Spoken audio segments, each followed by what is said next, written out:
আমরা Bangladesh cricket board একটা athlete management system BRAC আইটির সাথে পার্টনারশিপে ডেভেলপ করে এটাকে এক্সিকিউট করা হচ্ছে। সো এটা কতটা ইম্পর্ট্যান্ট এটা প্রেসিডেন্ট সাহেব একটু এক্সপ্লেন করে দেবেন, কেন দিস ইজ হিজ এক্সপার্টিজ। প্রথমে বলে নিচ্ছি যে আমরা কিন্তু আমাদের দেশীয় আইটি কোম্পানি ব্র্যাক, যারা নাকি অলমোস্ট পানির দামে আমাদেরকে এই সার্ভিসটা দিচ্ছে, যেটা পৃথিবীর সব হাই পারফরমেন্স টিম ইউজ করে। এটা অ্যাথলেট ম্যানেজমেন্ট সিস্টেম। বেসিক্যালি একটা অ্যাথলেট 24 ঘন্টা কী করছে সেটা সে মনিটর করতে পারে, তার হার্ট রেট, তার এন্ডোরেন্স, তার এনার্জি, তার এলিজিবিলিটি, সব কিছু সেটা মনিটর করতে পারে এবং সেটা একটা যায় ডেটা সেন্টারে সেটা জমা হয়। তো ব্র্যাক আইটিকে আমরা ধন্যবাদ দিচ্ছি যে আমরা পরীক্ষামূলকভাবে 5 বছরের চুক্তিতে আমরা এটা শুরু করছি।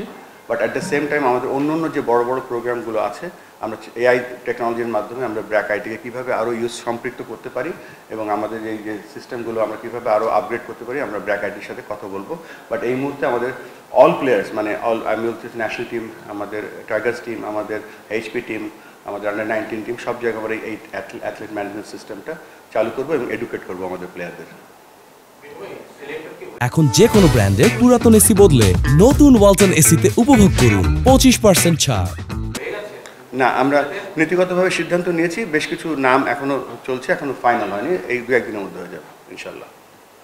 তারপরে গ্রাউন্ডসের ব্যাপারে আমাদের যেটা হয়েছে, যেহেতু আমাদের গ্রাউন্ড শর্টেজ অ্যান্ড কিছু গ্রাউন্ড আপনি জানেন যে আমরা ডেভেলপমেন্ট করছি। সো এখানে national cricket ground Purbachal, ground 1 national cricket ground Purbachal, ground 2 শহীদ রিয়া গোপ স্টেডিয়াম ফতুল্লা ইনার, শহীদ রিয়া গোপ ক্রিকেট স্টেডিয়াম আউটার, এটাকে খুব জরুরি ভিত্তিতে আপগ্রেড করে খেলার উপযোগী করার জন্যে অ্যাপ্রুভাল দেওয়া। আমরা ফিজিক্যাল এসে ভিজিটও করেছি সকাল 10:30-11টার দিকে সেখানে, এবং আমার কাছে মনে হয়েছে যে এত বড় একটা ঢাকার কাছে স্টেডিয়ামটা থেমে আছে।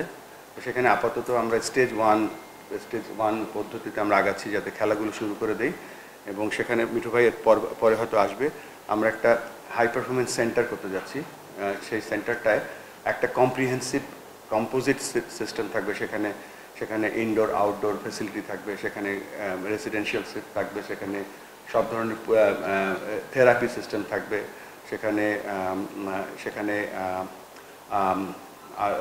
পুল সাপোর্ট যেগুলো থাকবে। আমি অত ডিটেল, আমি সায়েন্টিস্ট না, বাট একটা কম্প্রিহেন্সিভ যা যা সাপোর্ট দরকার সব কিছু আমরা ওখানে করব এবং সেটা কাজ দ্রুত আমরা শুরু করে দেবো। আর ওই মাঠের উন্নয়ন সেটা করব এবং পরবর্তী হয়তো স্টেজ 2 স্টেডিয়ামের দিকে আমরা আগাবো আস্তে আস্তে। ফতুল্লাতে, এবং পূর্বাচলে, এবং পূর্বাচলে এই জায়গাটা যেটা বেছে নেওয়া হয়েছে, এটা আমাদের মেইন গ্রাউন্ড নাম্বার 1 এবং গ্রাউন্ড নাম্বার 2 মাঝামাঝি। পূর্বাচল স্টেডিয়ামের মাস্টার প্ল্যানের সাথে প্ল্যানিং করে এটা করা হচ্ছে। আর একটা আমাদের প্রেসিডেন্ট সাহেবের এটা নিজস্ব প্রজেক্ট, যেটা হচ্ছে যে ওনার ওয়ান অফ দ্য প্ল্যানিংয়ের পার্ট এটা, যে উনি ঢাকার আশেপাশের বেশ কিছু গ্রাউন্ড প্র্যাকটিস ফ্যাসিলিটি, খেলা না হলেও যাতে প্র্যাকটিস ফ্যাসিলিটি ইমপ্রুভ করা যায়, অ্যান্ড টিমের প্র্যাকটিস করারও জায়গা থাকে না। হয়তো খেলার মাঠের সাইজ ছোট, কিন্তু প্র্যাকটিস ফ্যাসিলিটিগুলি ক্রিকেট বোর্ড নিজেদের উদ্যোগে এই ক্রিকেট ফ্যাসিলিটি ইমপ্রুভ করবে। হয়তো সেটা ম্যাসিভ টার্ফ উইকেট হবে না, বা ঢাকা শহরের মধ্যে বিভিন্ন জায়গায় যেখানে বেসিক ফ্যাসিলিটি থাকবে, যেমন ধরেন সিমেন্ট উইকেট হতে পারে, যদি জায়গা থেকে টার্ফ উইকেটও হতে পারে, তবে সেটা বিসিবি তত্ত্বাবধানে হবে। বাট ওটা হয়তো একটা কমিউনিটি ক্রিকেটের জন্য হতে পারে, ওই এলাকার ক্লাবের জন্য হতে পারে, ফার্স্ট ডিভিশন ক্লাবের জন্য হতে পারে। আমরা শুরু করছি দুটো দিয়ে, তারপর যেখানে যে জায়গা পাবো সেখানে আমরা চেষ্টা করবো সেই ফ্যাসিলিটিগুলো। একটা হচ্ছে গোপীবাগে, আর ইন্দিরা রোড, আমরা 2-3টা মাঠে মাল্টিপারপাস, মিঠু ভাই যেটা বললো মাল্টিপারপাস ক্রিকেটই প্র্যাকটিস হবে সেখানে, কিন্তু সেখানে ক্লাবও করবে, ফার্স্ট ডিভিশন ক্লাবও করবে আর কমিউনিটিও করবে, so that everybody can use that facility.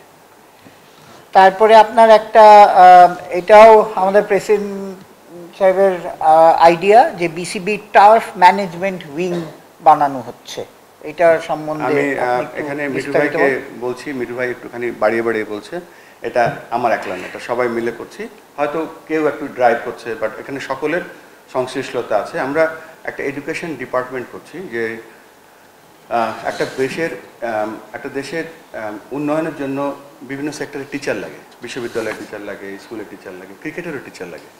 So গত 17 বছরে আমাদের একটা লেভেল 2 কোর্স হয়েছে মাত্র কোচিংয়ের জন্য।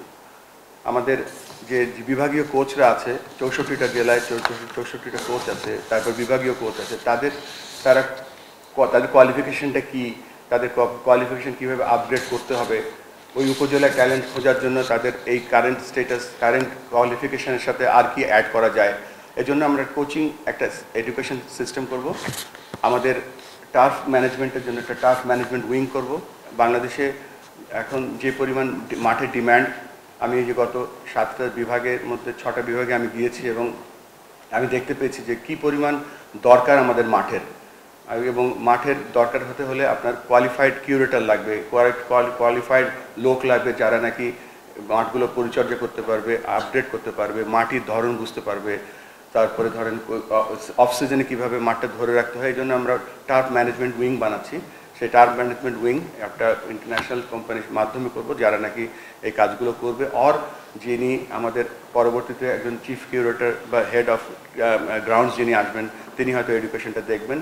আর মিঠু ভাই আবারও হয়তো অ্যাড করবে, আমরা আরেকটা বড় কাজ করতে যাচ্ছি, সেটা হচ্ছে umpires education.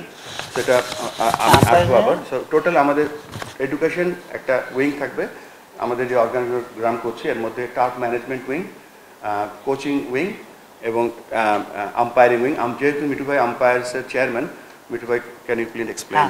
So we have recently contacted, আপনি জানবেন যে former elite umpire Simon Taufel, সে নানান দেশের আম্পায়ার ডেভেলপমেন্ট, ইভেন সে আইসিসির সেও সিমিলার কাজ করে। তো তার সাথে আমরা লাস্ট 4-5 মাস আমরা অনেক দিন ধরেই কথা বলছিলাম, কিন্তু এটা এখন আমরা করেছি কি, এটা এখন অ্যাপ্রুভ করা হয়েছে বোর্ডে, যে এটা দিয়ে হবে কি আম্পায়ার পাথওয়ে স্ট্যাবলিশ করা হবে of a clear progressive development of framework, umpire assessment process, criteria, implementation of objective and transparent evaluation mechanism korbo amra, grading policy, develop a standardized grading system including defined criteria for promotion and demotion.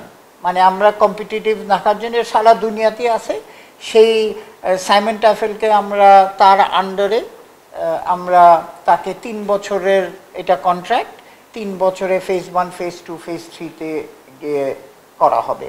Plus basically এটা দিয়ে আমরা আরও কিছু 10-15-20 জন umpire trainer তৈরি করা হবে, যেটা part of আমাদের যে নিউ প্ল্যানিং প্রোগ্রেস, সেই অনুযায়ী সারা বাংলাদেশে আমরা আম্পায়ার ডেভেলপমেন্ট এইটারই পার্ট হবে।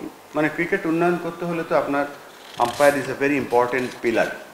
তো এই জন্য আমাদের এডুকেশন ডিপার্টমেন্টটা আমরা নতুন করে সাজাচ্ছি, যেখানে কোচেস, যেমন ধরেন ডিসেন্ট্রালাইজেশন তো মুখে বললে হবে না, আমাদের একটা প্ল্যানের মধ্যে আছে। তো প্রত্যেকটা বিভাগে যেন তার এডুকেশন টিম থাকে, umpires education team, coaching education team, turf management education team, so that যেই বিভাগের যা দরকার, based on their need, they can do their own courses.